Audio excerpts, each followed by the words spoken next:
This is the Horse Radio Network. This is episode 492 of the Stable Scoop Radio Show. Please support our sponsors as they make this show possible. Our sponsors this week are Purina Mills, Horse Lovers, and Dr. Rose's Remedies. This week's Rest of the Scoop is One Fancy Horse by Gail Stewart.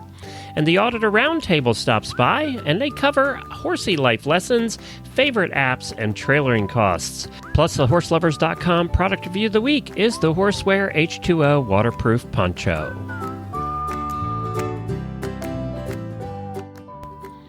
This is Glenn the Geek, and welcome back to the Stable Scoop Show, the Horse Radio Network's flagship show and one of the horse world's oldest running podcasts. And a lot of help from Coach Jen, host of the Horse Tip Daily Show this week, as I was not feeling well earlier in the week. I had a little Lyme flare-up. But she was able to help me out and put together the roundtable that you're going to hear a little bit later from three of our auditors, some of our fine listeners. But I was able to do the story for you, and we start the Stable Scoop Show with a story from history. And I think you're really going to like this one, written by Gail Stewart. But first, speaking of Coach Jen, she is heading next week to Road to the Horse. It's the largest, most popular colt starting competition in the world. 8,000 people will descend on the All-Tech Arena at the Kentucky Horse Park next week, and she will be there with our friend and co-host Tara Carter, who does our Western episode over on Horses in the Morning. They'll be giving you three live shows, actually, Friday and Saturday morning, 9 a.m. Eastern at horsesinthemorning.com. They'll be covering the events as they're taking place. And then on Sunday for the finals, they'll be there for 4 hours starting at 11:30 and covering all the finals, which should be very exciting this year. It's the 15th anniversary of Road to the Horse. There's some serious competitors from around the world, and it should be a lot of fun to watch and to listen to here on the Horse Radio Network. Go to horseradionetwork.com for all of the details. Our Road to the Horse coverage this year is brought to you by Horseware and Cashel Products. And now, this week's Rest of the Scoop. One Fancy Horse by Gail Stewart.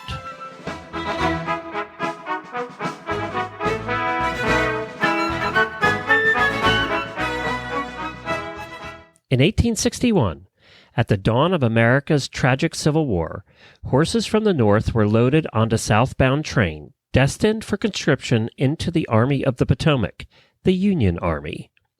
The train chugged up hills and down valleys as the horses shifted their weight and struggled to stand. They must have wondered about their strange conveyance that belched stinky smoke and blasted loud whistles. They might, too, have wondered where they were going. The horses' fate changed as the train chugged into Harper's Ferry, West Virginia. Awaiting the train were the soldiers of the Army of Northern Virginia and Lieutenant General Thomas J. Jackson. The Confederate Army raided the train and requisitioned the horses as war booty. The horses now would carry Southern soldiers instead of Northern ones, and the Confederate color of gray. Jackson knew a difficult road lay ahead. He needed a good horse. From the train's cargo, he selected two horses, both sorrels. One was big and looked the part of a stalwart war horse. The other, unimpressive in looks, was a small Morgan gelding, born on a farm in Somers, Connecticut. Somehow he found himself on this train. Jackson paid for the horses, and, in a tender moment thinking of his wife Mariana, he named the smaller horse Fancy. The larger horse he named Big Sorrel. Fancy would be a perfect horse for Mariana, he thought, who held vigil for her husband back at home in Lexington, Virginia. He tried the horses and made two discoveries. Big Sorrel frightened easily and was unpredictable. Fancy was everything Big Sorrel wasn't, intelligent, steady, and oh so comfortable to ride. His canter, praised Jackson, was as easy as the rocking of a cradle, so he kept him for himself. Jackson felt the name Fancy too girlish for a warhorse, so he changed it, and Mariana missed out, at least for the time being. The smaller horse proved himself a brave comrade in arms. He carried General Jackson into the First Battle of Manassas in 1861, where Jackson earned his nickname Stonewall. He also carried General Jackson into the Valley Campaign, the 7 Days Battles, the Battle of Fredericksburg, and his last battle, the Battle of Chancellorsville in 1863. On May 2, 1863, Jackson led his army in a daring surprise attack and defeated Major General Joseph Hooker's 11th Corps in Chancellorsville, just west of Fredericksburg, Virginia.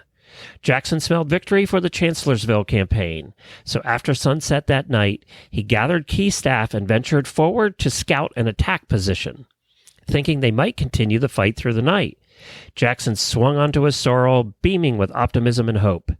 The scouting party completed its reconnaissance in the moonlight and about faced to return to the Confederate battle lines. Suddenly, shots in the dark. Volleys of gunshots flew from darkened shadows. Confederate soldiers, on edge from the day's battle, targeted the shadowy silhouettes advancing towards them and mistook them for Union cavalry. Jackson was shot 3 times by soldiers of the 18th North Carolina Infantry Regiment, his own army.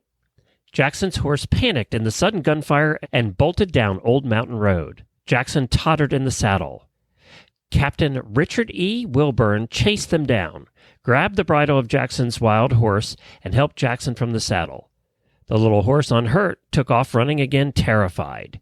And he ran and ran until he was recognized by Confederate soldiers who returned him to Jackson's brigade.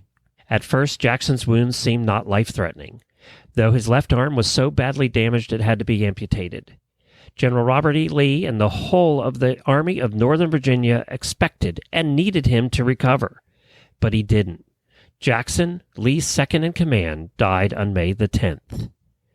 The Battle of Chancellorsville, in which Stonewall Jackson and his horse played a pivotal role, raged until May the 6th and ended in a Confederate victory. It became known as Lee's greatest victory. Unlike his master, the little sorrel escaped unscathed their many battles and was sent safe and sound to Jackson's widow. Together they retired to a peaceful life on Mary Anna's parents' farm in North Carolina, where he easily left the wartime horrors behind him. He enjoyed good food, freedom to graze, and to create his own kind of mischief. He taught himself how to unlock his stall door in the mornings, then unlock the doors of all his stablemates, and lead everyone out to graze for the day. Mary Anna Jackson honored him as a war hero. She wrote in her memoir, "His eyes were his chief beauty, being most intelligent and expressive, as soft as a gazelle's. He had the peculiar habit of laying down like a dog when commanded." He later moved to the Virginia Military Institute, known as VMI, where Jackson once taught military science, then to the Confederate Soldiers' Home in Richmond, Virginia, where he died at the very elderly age of 36. Still, his admirers couldn't let him go. His hide was mounted and today is on display at the VMI Museum. His bones are interred on VMI's parade grounds near Jackson's statue. Even his Connecticut home, after more than 120 years, remembered him and named a street after him in 1990. General Jackson, a man of devout religious faith, harbored no airs when it came to fancy names for his horses, though he did once name a horse Fancy.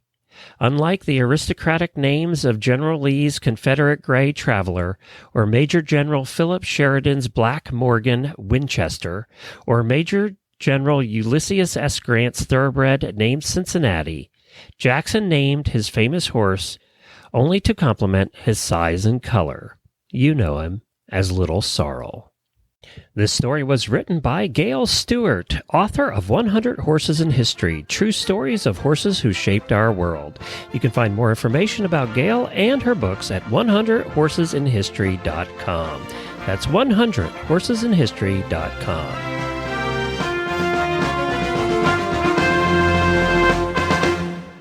If you're listening to this program, it's obvious you love horses. And let's be honest, older horses hold a really special place in our hearts.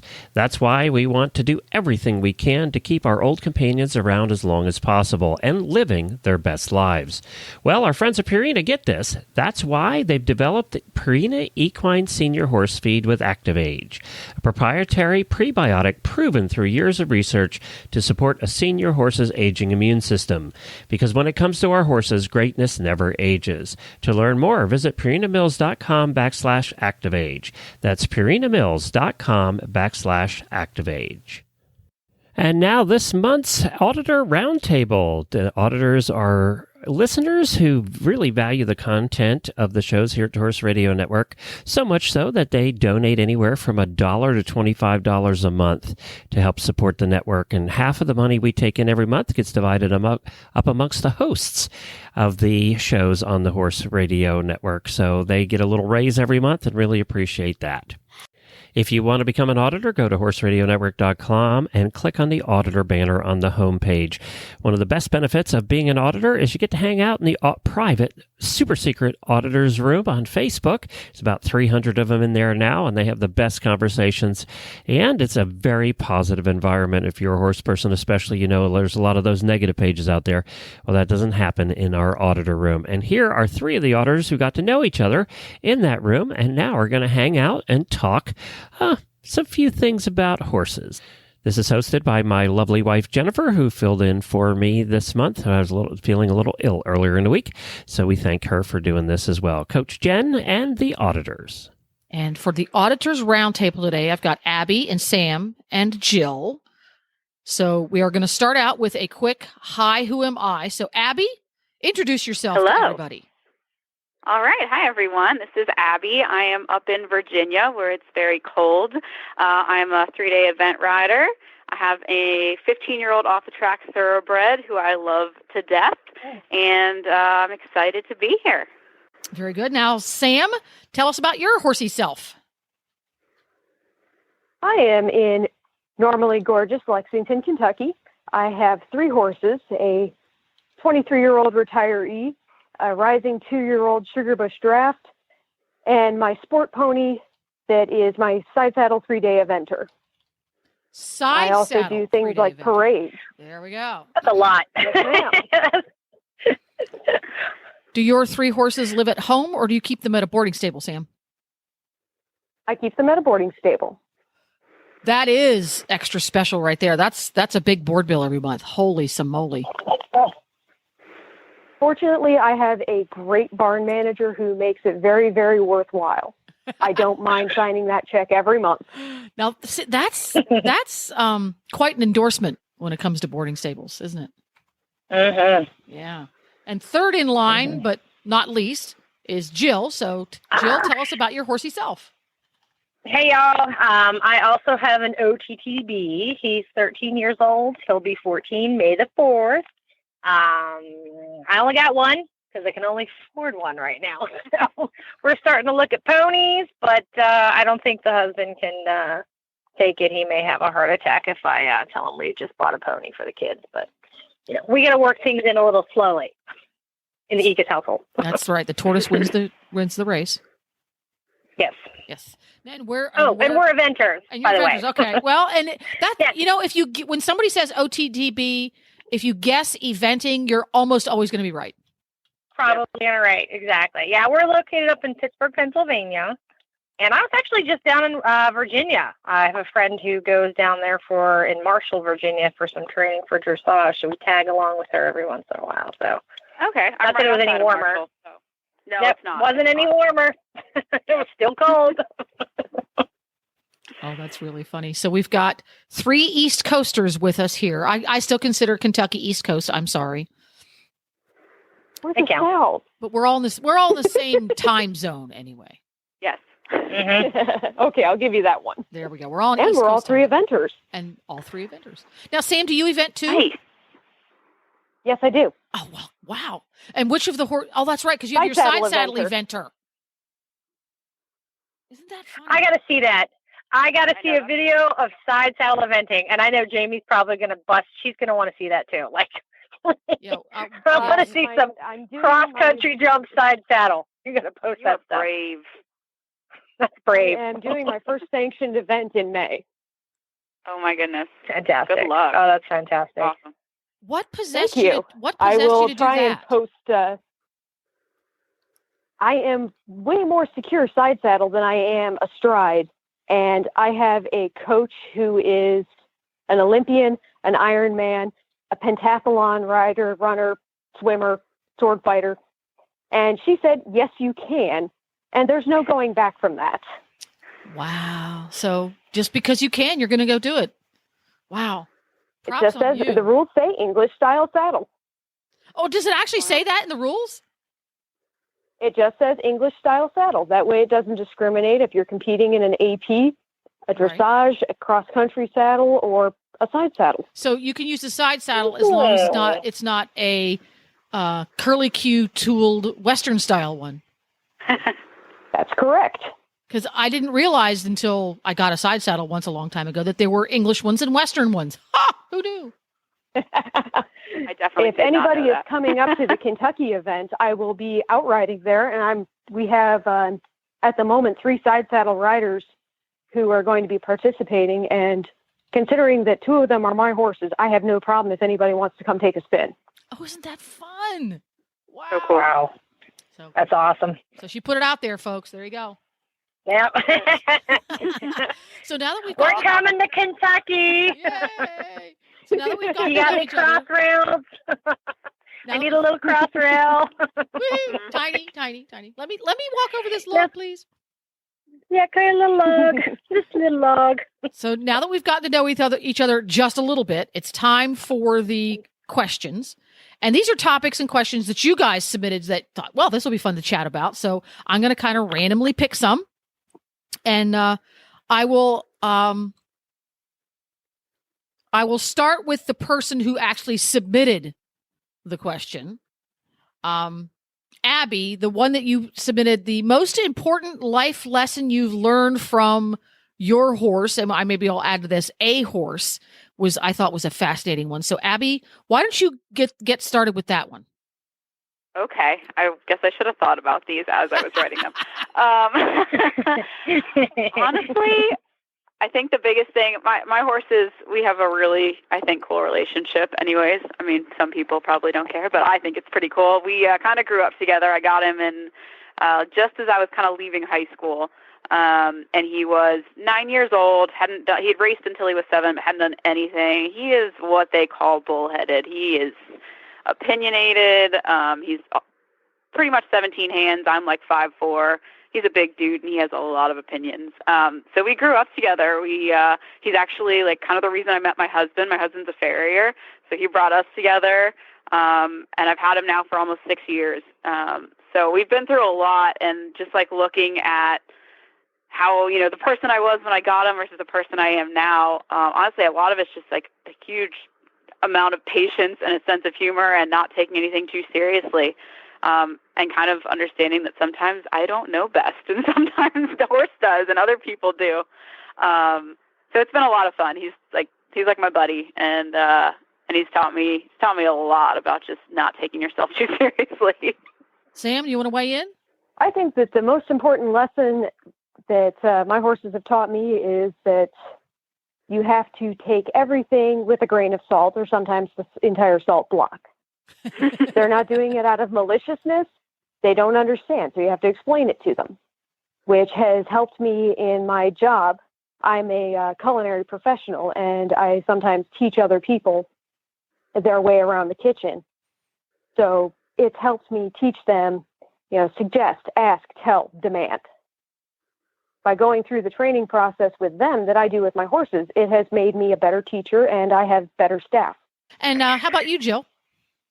Okay. I'm gonna kind of touch on what Abby said. It's mostly about patience. I think being learning as an adult rider. I didn't get to ride when I was a kid. We didn't have the money, and now it's kind of fulfilling that lifelong dream. And now I seem to want it all right now.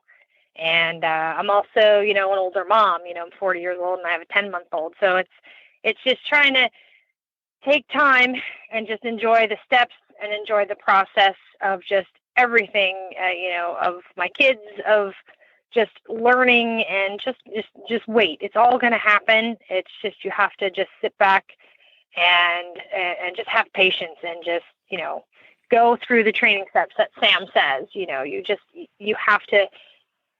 have to take your time and really enjoy every moment. And really that's what, my horses, I guess, taught me. And, I'm grateful for him for it.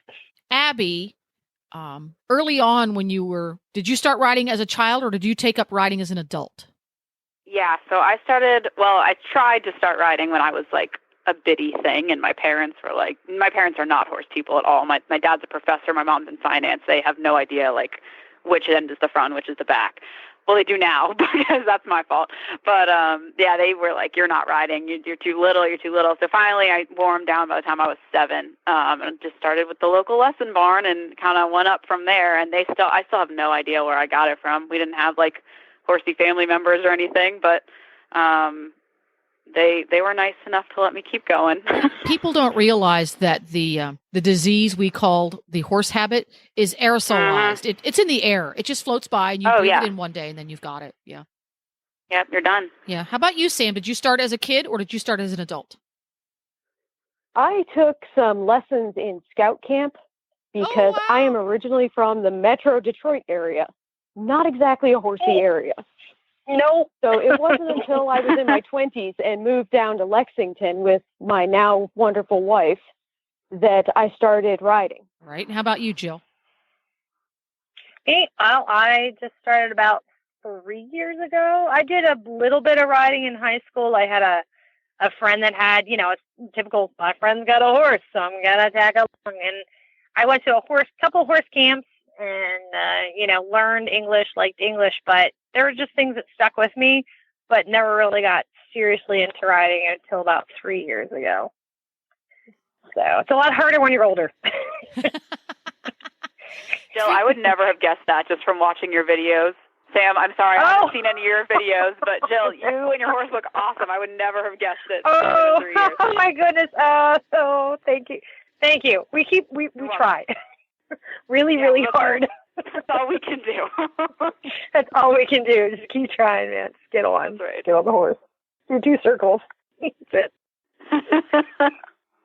That's the rule. I have a girl at the barn. Sometimes when you go and you don't want to ride that day, you're like, I can't. This is terrible. It's awful today, but you have to get on. She says, all you have to do is get on the horse and do 2 circles and get off. And of course, you always wind up doing more than 2 circles. But, of course. Yeah. That's the rule. Get on, at least do 2 circles, and if that's all you do, get off. You're successful that day. So that's smart. I like that. I really like that. Yeah. Mm-hmm. Yeah. Some wise person quite some time ago said the hardest part about riding is getting on. Mm-hmm. Mm-hmm. Especially for those of us who have careers outside of the barn and that riding is not our job. Drumming up the mental and emotional energy to get on the horse is frequently the most difficult thing we do in any given day. But it's also the most important because we all have the horse bug.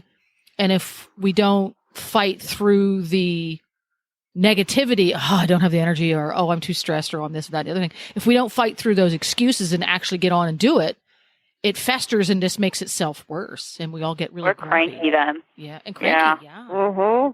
But you think why do we do that? Like why? Like if especially for us who haven't owned horses until later in life, like we've waited our whole lives to do this, and sometimes you get there and you're thinking, why am I struggling with this? This is what I wanted. This is what I want to do. Why can I not get what is the problem? Does anybody else have that problem? 10-year-old. There are days I get to the barn and I will be the first to admit, I have pulled up. There's no one there. It's kind of drizzly. None of my friends are there. I'm like, I'm going to go home. It's happened. It's happened more than once.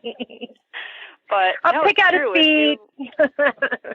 Yeah, exactly. If you don't do it for, I think that one day you kind of let yourself like, all right, I'll just skip it today. And then that day turns into more than like 3. Oh man, I'm just a nightmare. Like you don't want to be around me. I'm fortunate that my wife's also a horse person, so we drag each other out and keep each other accountable. Yeah, that is really nice. Yeah, that I also don't have to justify horse shows. Yeah, there you go. Yeah, that's a struggle in our household. Honey, another horse show? Okay, is there any baby classes?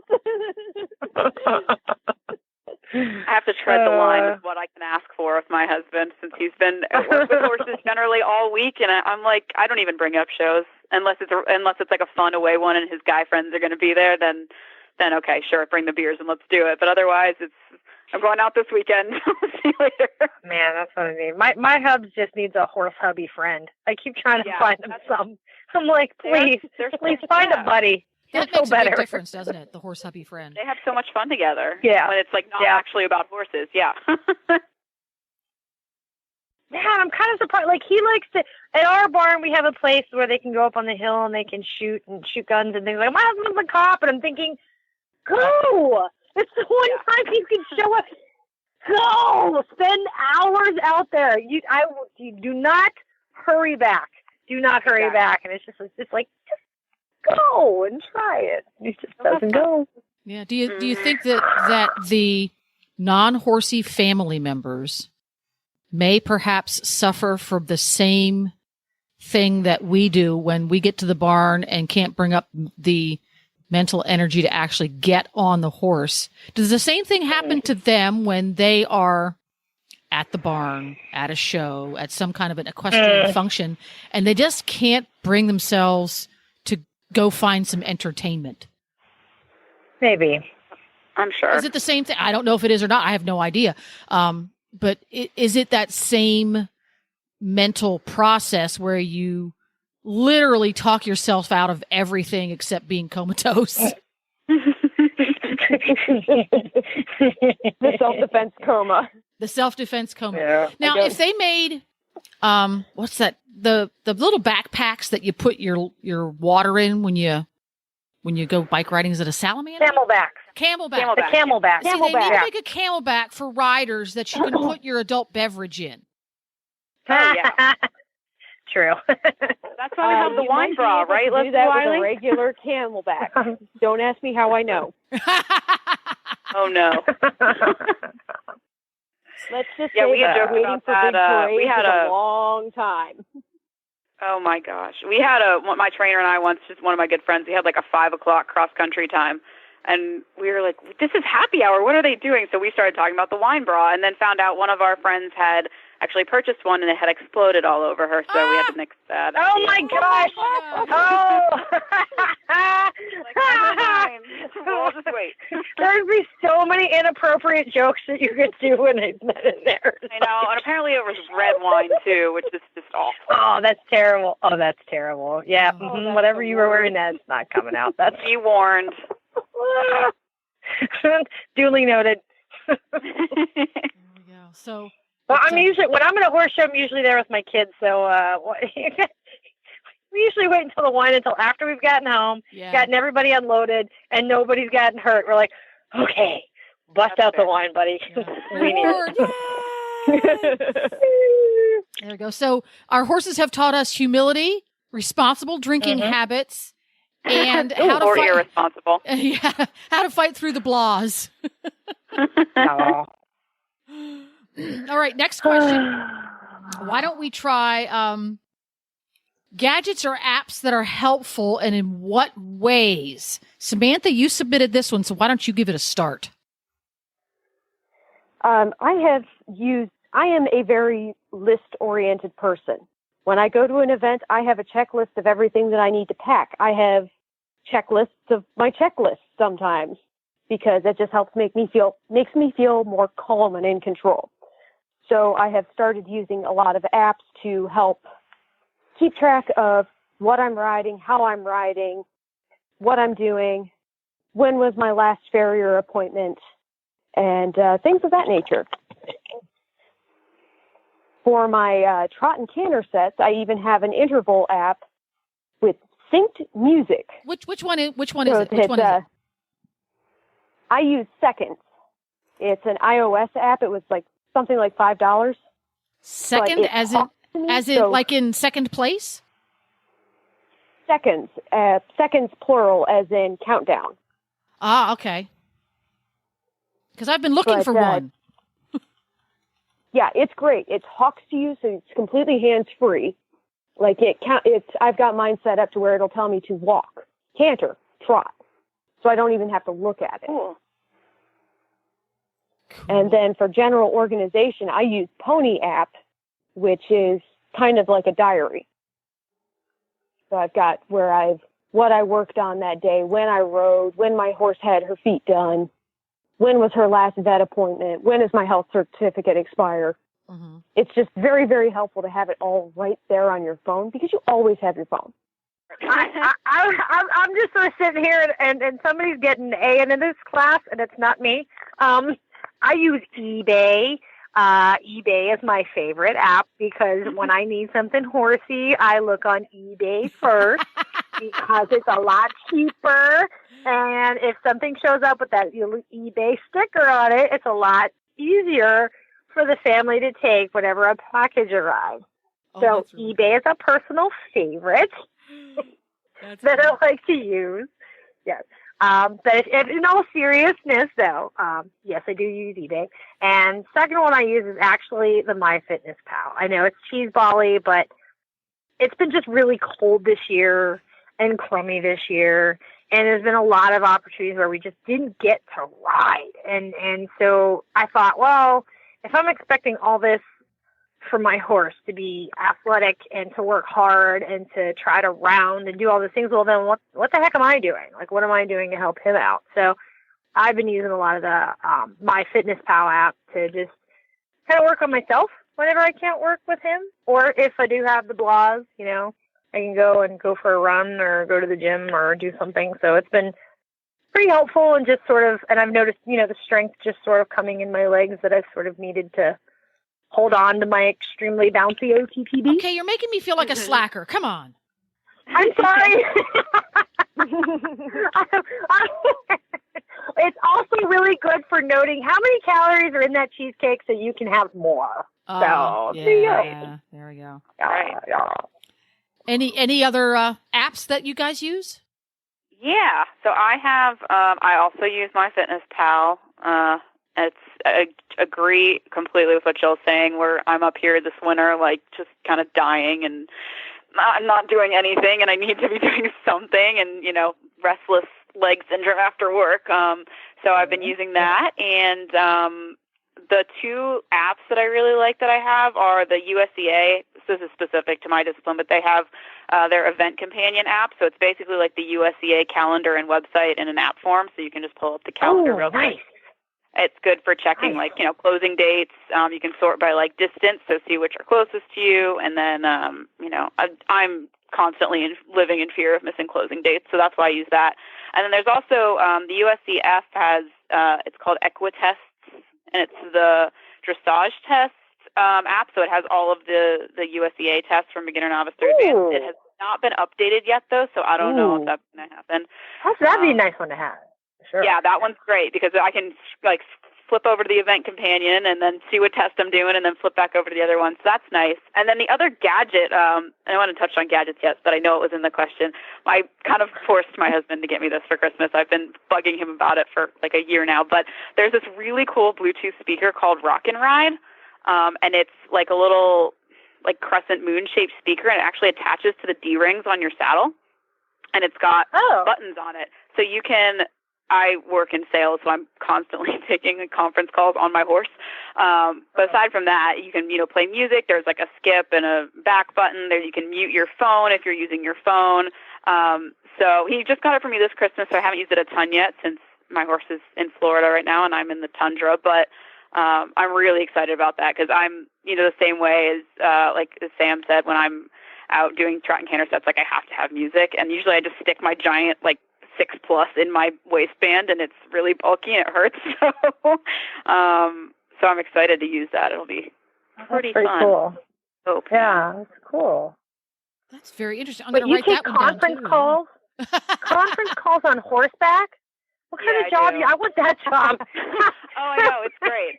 That's my wrong business. Not conference calls where I have to talk. Usually if I have to talk, then I'm like, all right, whatever we were doing, I have to walk now. But no, I got stuck one day last year. I had someone needed to move a meeting, and it was 5 o'clock the night before. So, the sun was going down. I had no time left to ride, and I was like, oh man. So I had to call this guy from the back of my horse. I was like, I'm glad you're in work right now and very quiet because this would have been, he was like a director of transportation. There would have been no explanation if I had, gotten bucked off or something. But you're on a form of transportation. So if he's the director, there you go. There you go. Would have been great. Winning. My horse is well versed in the office lingo now. He's got it. Oh, that's fun. Jill submitted this one, so Jill will get started. Okay. Trailering costs if you don't own one. What is a fair price? Gas and tolls only. Is it legal to charge or not? Well, we have no idea, but at least we can talk about the first two parts of that question. Why don't you get us started on that, Jill? Okay, I'll get you started. So this kind of came up because like I said, I just went down to Virginia with a gal from the barn, and she's got the trailer. I don't yet. And so, she's hauling us down. And so we just split gas and tolls, just, gas and tolls. And on the way back, I said, I guess because we were talking a little bit about the whole new laws and stuff like that. And she said to me, and I don't know if this is 100% because I didn't research it, but basically that she's not even allowed to charge me gas because that would be considered a business. And I said, well, that doesn't even make sense because if you carpool to work, just give somebody some gas money. And they encourage that, because they don't want more vehicles out on the road. And I certainly don't think they want more trucks, and especially diesel trucks out on the road, carpool when you can, right? So, I mean, for us, we split, but she's not a trainer. She's an amateur. She's like me. So, she tries to abide by all the, the rules, and she doesn't want to ruin her amateur status. And I said, I understand that. But at the same time, she also says, hey, what am I going to charge you, $1 a mile, which is what most trainers charge. At least that's what my son's trainer charges us when she hauls us and his horse somewhere. But that's also because she's a professional. She's registered as a professional, and it's her business. So I guess I was just sort of trying to see what does everybody else, do you have your friends charge you money to trailer, or do you folks, I don't know if you folks have your own, but I guess that's where I was kind of going with this question, just kind of wondering what everybody else does, Yeah, well, I know that the ELD mandate stuff right now is entirely confusing, and I'm like afraid to ask someone to like buy me a sandwich if I trailer them because technically I'm a professional now. You're a professional. I think That's it. I just saw that they put that on hold again. Yeah, I know that they came out with some sort of agricultural exception, but I think there's still some people are going to be effective. I don't pretend to really know what's going on. I know that my husband as a farrier is like very concerned about it because he too is now he drives down to Florida, so he's now under it as well. So we think we're getting screwed, like all the vets and farriers too, or like what are they going to do if they have to pull, tools and all that kind of stuff. So I've been like involved in it a lot and trying to figure out what's going on, but I still have no idea. I think probably splitting gas is a fair way to go, but I would just, be careful if you're setting, like, I think just kind of do it as a friendly thing. Like if you've got some cash on you, you just hand it off, but I wouldn't make any sort of big deal or anything recordable about it while we don't know what's going on, because I don't know what makes you a commercial shipper at this point. I don't know. I'm so confused. I don't have a trailer, so at least I'm kind of on the other end of it. So now, I was just going to ask, does everybody here have their own trailer? I do. Not me. Not yet. Not you. Not yet. I do, but yeah, I do, but I want a new one. So if you don't have your own, since you don't have your own trailer, how do you deal with your horse transportation needs? Well, right now, like I said, for my son's needs, he rides the school pony so that his trainer will take us, but then, we're paying the $1 a mile. Right. So we try to at least keep our shows close so that we're not, swamped with just trailering fee is probably what costs us the most. I mean, entering the shows doesn't seem to be as much. I mean, the schooling shows for him, he's 8. Yeah. But, it's the trailering that kills us. But, for now, for myself, my gal pal at the barn, she's a super active showing person, and we're sort of a hodgepodge barn. We have a little bit of everything. And so she's happy to have another person who's just as excited about showing. So she's happy to split the cost with me, because otherwise she'd be paying the full gas and tolls herself. Mm-hmm. So we just split it straight down the middle for my portion, for my showing. But for my son, it's $1 a mile. So if it's 2 hours, 3 hours away, do the math on that one. See, this might be splitting hairs, but if I'm an amateur and I'm going to a horse show and I have an empty spot in my horse trailer, so I'm going to drag my amateur friend to the schooling show along with me. Technically, if my friend gets out of the cabin of the truck and puts her gas card in the gas pump and buys the gas, she's buying gas. She's not giving me money for gas. She's buying gas. That's what we did. We did that this time. We specifically did that this time. I said, Jan, the last time we split you tallied up everything. I said, how about if I actually physically put my card in there? And so we actually did do that. She paid for the one fill up, and then I paid for the next. Splitting hairs, and but vice versa. Yeah. So for those, we did it. It comes down to recordability and whether or not there's any documentation to prove it, because it's only if it can be proven. Yeah. They can't say, well, nobody in their right mind would haul for free, because that's an assumption. And I don't know if your mom had the same saying about assumption as mine did.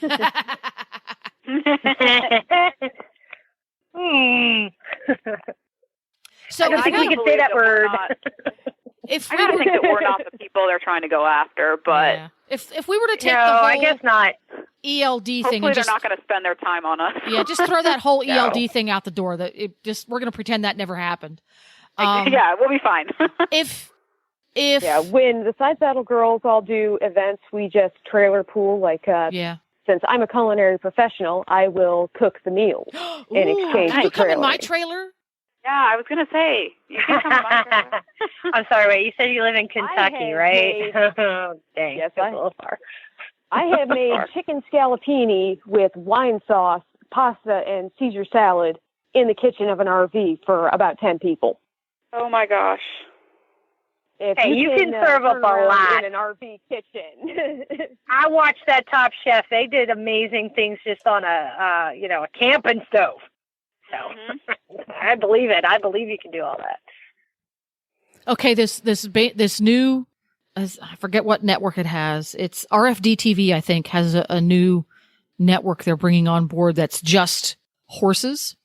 Now, it's the majority of it is in the Western and rodeo realm, but eventually they think it's going to expand and become more a wider base of different types of sports. I can see it now. There needs to be a Top Chef equestrian version for people. That would be great. For people who cook in their living quarters. Please sign me up. Yeah. You'd be the first.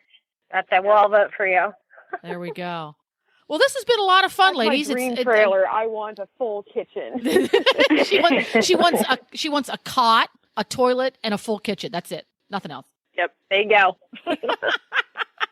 What else do you need? Yeah, what else? That's true. It's been a lot of fun getting to know all of you ladies, and thank you very much for loaning us a little of your time this evening, and appreciate you submitting questions and such. So thanks a bunch to Abby and Sam and Jill.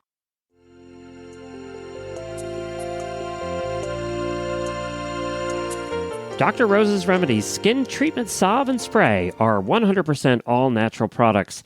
They are anti-inflammatory, antibacterial, antiviral, and antifungal. Dr. Rose's are made with all human-grade ingredients and are safe and effective for treatment for all manner of cuts and scrapes on your horse. And Dr. Rose's is the must-have product here at the Horse Radio Network headquarters to keep PT Scooter's delicate white pasterns free from dew poisoning and scratches. Ask for Dr. Rose's at your local tack store or feed supplier, or visit them online at drrosesremedies.com. That's drrosesremedies.com.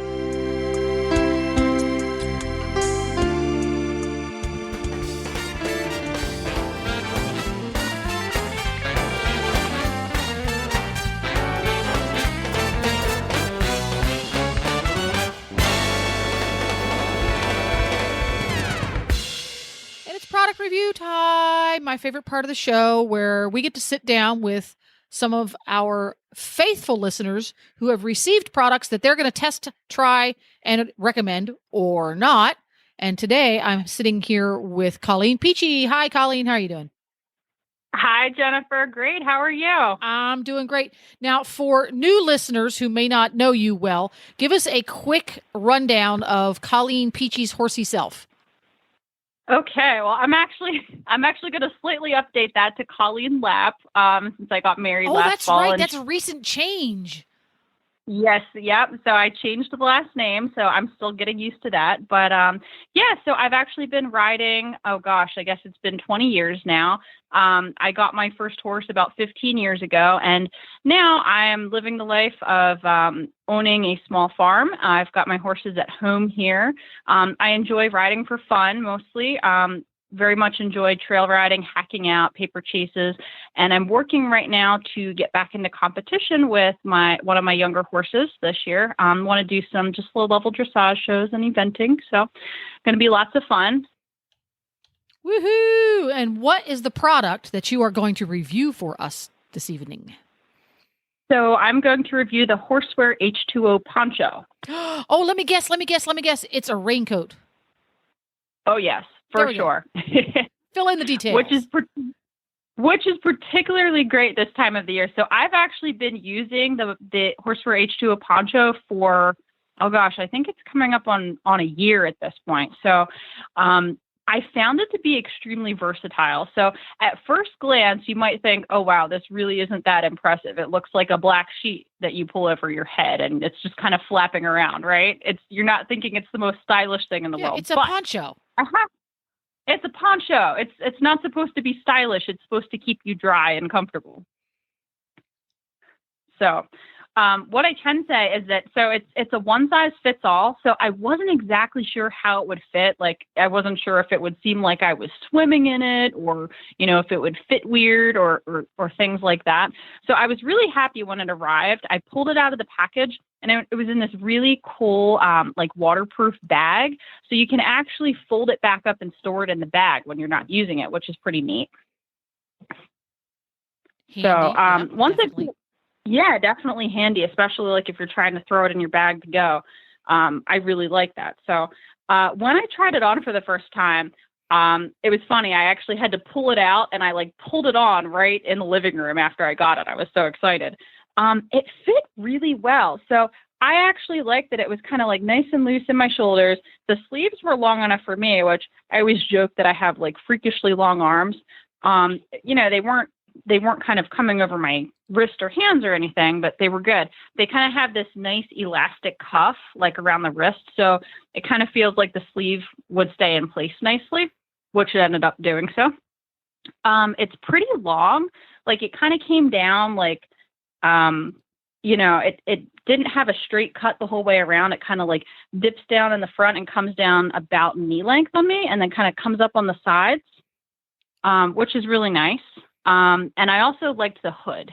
So the hood was nice and kind of big sized and could pull over my head and feel like it was going to stay up. So the other thing that I noticed that I really liked was there's this giant pocket on the chest that zippers open and shut.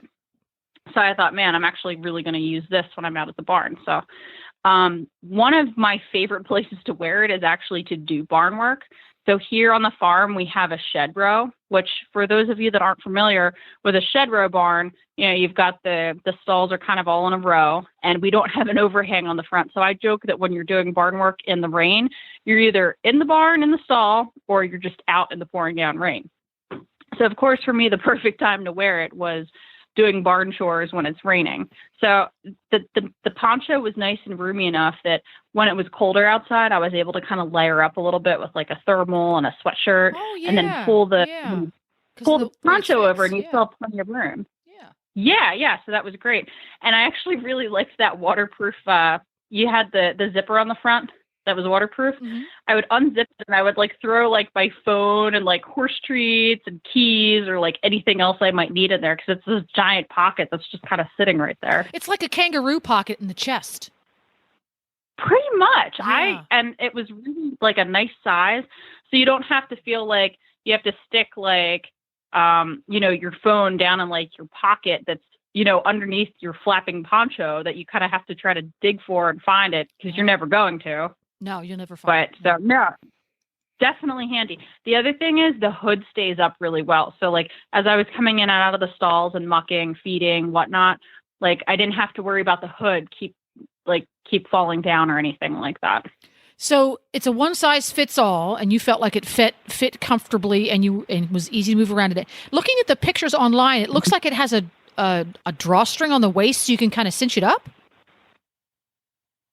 Yeah, I kind of, you can kind of pull it a little bit, I guess. I felt like it kind of had like snaps on the sides. Oh, okay. Which you did. Obviously, it sounds like you didn't bother to use them.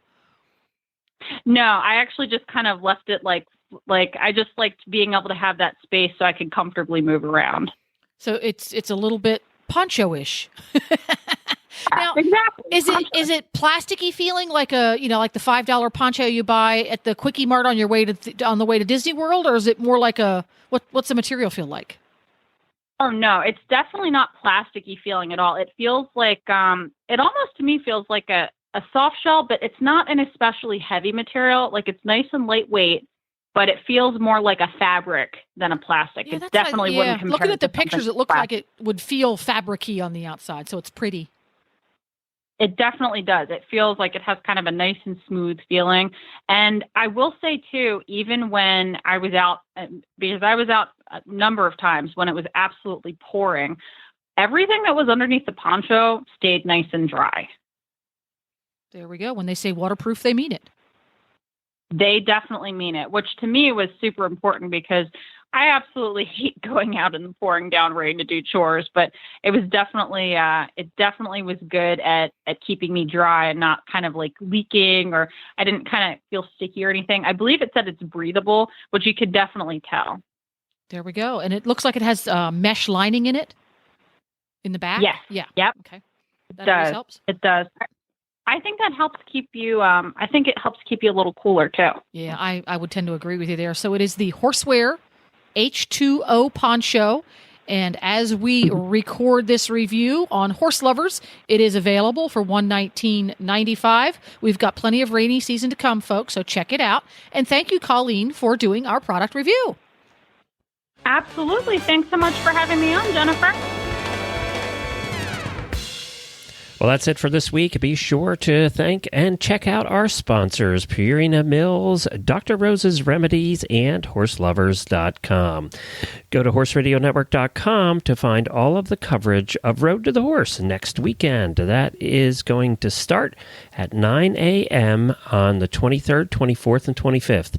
You can listen on our app. Just click the live button, or you can listen to it live also on Horses in the Morning or HorseRadioNetwork.com. And we'll also be putting out a recording of all of those shows as well from Road to the Horse.